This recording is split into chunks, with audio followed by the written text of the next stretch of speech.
Speaking of photographers, Uh-huh.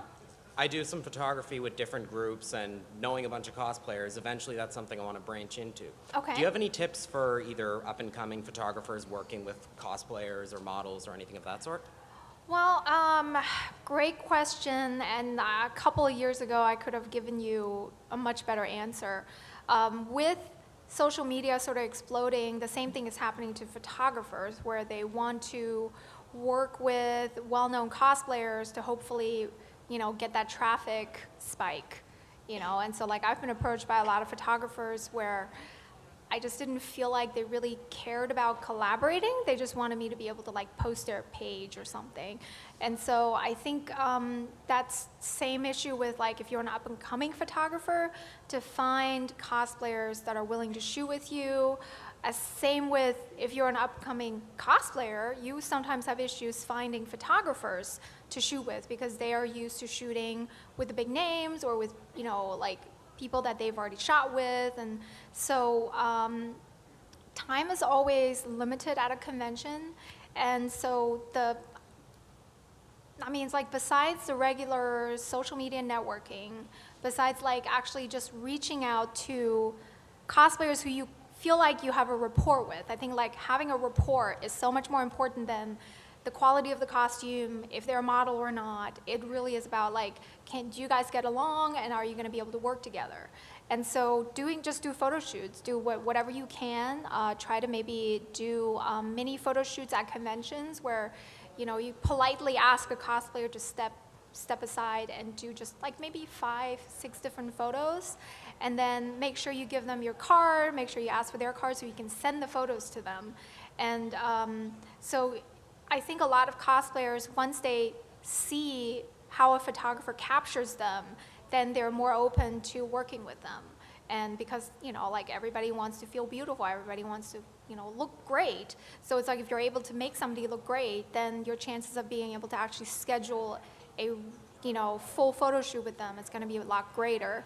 So sometimes it's about taking a chance and just like, doing some extra footwork, taking some photos, reaching out to the people. And just keep working on your photography. Like cosplay photography, I think, is very different from a lot of other types of photography.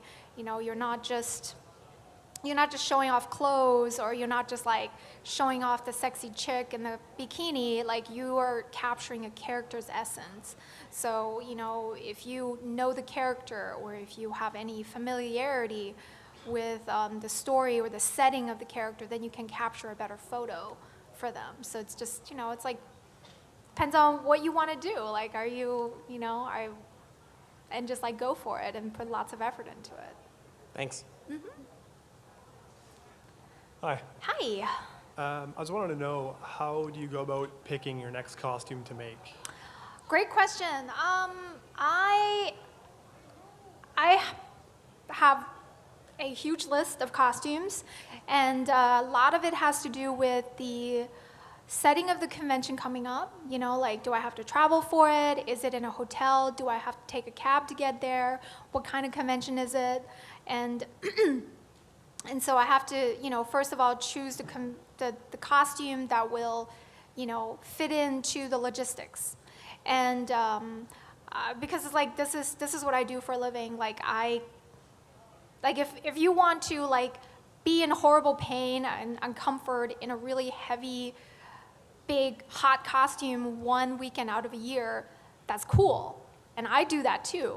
But I do 30 events a year. So I have to make sure that I will be able to be in costume all day, that I'll be able to go to my events without like dragging miles of fabric behind me, and like there's things that I have to consider that are different than, just a hobbyist cosplayer. But long-winded intro aside, for me it's a combination of feeling a connection to the character and if the project interests me craftsmanship-wise. And it doesn't have to mean that it always has to be a challenge. Emma was super duper easy, but I was just like, I want to be sparkly. I think it would be cool to make some sparkly prosthetics. And it's like, that's how it happened. But then there are certain costumes that are on my list that I really want to make, that are like really challenging craftsmanship-wise. And so I try to sort of, make those as much as I can, but then also make the simpler costumes that I can stand in all day long at a con. So it's a huge combination of things. All right, thank you. Hello. Hey.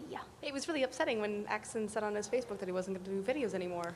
No, he's smart. He's quitting while he's at the top. He It's is. very He's smart. But it's still Yeah. heartbreaking. He's done. It Yeah. can still be heartbreaking.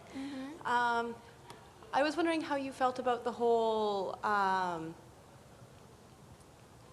like, community's reaction to the Heroes of Cosplay type thing, like not the general public, but the other cosplayers' reactions, because I know they range from like, oh, this is fantastic, to this is awful and terrible, and how dare they do this? Because I know from seeing you online, you are quite possibly one of the best people, because you're always very coming forward if people have questions on how you built something and stuff like that, and that helps the community as a whole get bigger. So I'm Thank you. always impressed by that.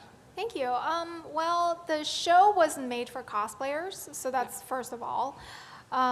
It just wasn't. So like obviously, if you're a cosplayer, you're gonna find things that you don't like about it. I think it would be really weird if all cosplayers were supportive of the show, you know, because it's not a full picture of cosplay. So. While some cosplayers were like, I can relate to the things that are happening, the stress, the competitions, others are like, I've never competed before. I don't know what it's like at all to feel this way. You know, I only do cosplay for fun. And it's like, that's all completely fine and good. And I think they just really wanted to contribute their 2 cents to the show. The other thing to, I guess, like, for me, I think it's always good when something is being talked about. It's better than everybody thinking it's boring and not talking about it. And for the network, it was great for people to have a buzz about it, you know, even if it was, you know, negative, positive, whatever. I think it meant that people were interested in watching it. However, because it's the first show about cosplay, I think that it doesn't matter how we made it, it would have received the similar amount of criticism. You know, if we only made it about people having fun with bought costumes or thrown together costumes with people of all different shapes and ethnicities and sizes and, you know, and if people just kind of like half-ass the costumes just because that's their style of cosplaying, the show would have received criticism. If it was, you know, like, it doesn't matter. It's like, there are so many different styles of cosplaying, and the whole point is that everybody does it the way they want to. But now you have a show that's supposed to represent cosplay, so everyone is going to compare their own version of cosplay with the show. So it's like, all of that made a lot of sense to me, and it's like, I was never bothered about the criticism except when they, you know, edited certain things to further the story and didn't realize how detrimental that would be. You know, like for them, it was all about telling the story, you know, putting something in so that it would make this next scene make sense. But they are talking about our lives, they're talking about our, you know, beliefs, they're talking about things that we care about, and to tweak them to fit their story didn't always fit what we believed in. So that is the only time when I got upset, when, you know, like certain things were cut as if like people couldn't cosplay if they weren't model skinny or something. Like stuff like that bothered me. But aside from that, no matter what, it would have received the criticism that it got. So like, just gotta understand it. These will be our last two because we're running out of time. So I have 2 more questions. Okay. One is, how do you not get as sick as you do? Like, how do you do it? How are you healthy? Oh my, I got sick twice this year. Well, once was my appendix, which, you know, guess could happen to anyone. Could happen to, I'm telling you, it could happen to anybody at any time, and terrifying. Never thought it would, actually really never thought it would happen to me. Definitely didn't think it would happen to me at a convention, which it did. So that was so scary. But the other time, yeah, in August, I got sickly ill and I couldn't go to Otakon, you know, which like, it was all set up, and it was just kind of like, damn it. So, but yes, I travel a lot. I have to make sure that I'm, like, stay healthy. I feel like taking echinacea is very good. I take echinacea and vitamins every day. And I am somewhat of a germaphobe only when it comes to airplanes. Because I feel like every time I get sick is after I've been on an airplane. And that's just, I'm on airplanes a lot. So, and I got a flu shot this year, so. And my second question would be, mainly this is towards when you were first starting out with sewing. Have you ever had like a big tear in like bad places in your costume, like a tear in the pants or the bust or like? Yes. Obviously, that's happened before when you first work with a fabric and you don't realize, like it happens. And yeah, there were certain costumes that I've had to sort of retire after wearing them a couple times. It's like, of course it happens. I think it happens to most any one of us, and it's just about learning from that mistake and lining it next time, So, Thank you. Thank Happened you. to you, just like the appendix. Tears happen to you. I know, so scary. Scary. Hi. You're so cute. Thank you. What anime or manga do you suggest? What anime or manga do I suggest? Oh my gosh, we can stay here for another 2 hours. Let's see. Well, I don't know which ones you've seen. I don't know. There's so many. I'm not going to suggest Attack on Titan. Not to you. Let's see. Well, recently I have, Madoka. Have you seen Madoka yet? Yeah. Yes, see, you've seen a lot of them already, I'm sure. We are getting the third movie here. It's already been announced. Yeah, so I you really can buy your would. tickets on the Cineplex website right now. Yeah. Just Macross so you know. Frontier is one of my favorites, if you've never seen it. Macross Frontier is great. And I like a lot of the classics that probably lots of you don't know, or maybe Escaflowne, Lotus War. I'm just like, oh, they don't make anime like this anymore. No. Yeah. So there's a lot of them. Thank you. Thank you. Thank So, thank you everybody for coming. We're all out of time. Yeah, thanks so much. I'm holding another panel tomorrow.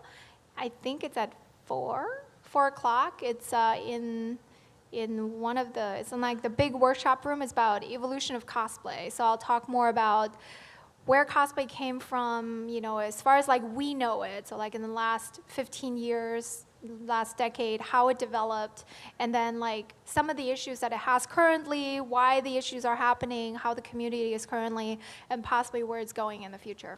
So come to that if you want to discuss. She also has a booth downstairs in the dealer's room in the vendor's room for autographs and good times. Yeah, I shall be there. All them good times. Awesome. Who's going to be in the costume contest tomorrow? Oh wait, I run that. Oh, nice. I can't wait to see you guys. Super excited. Yay! Thank you so much.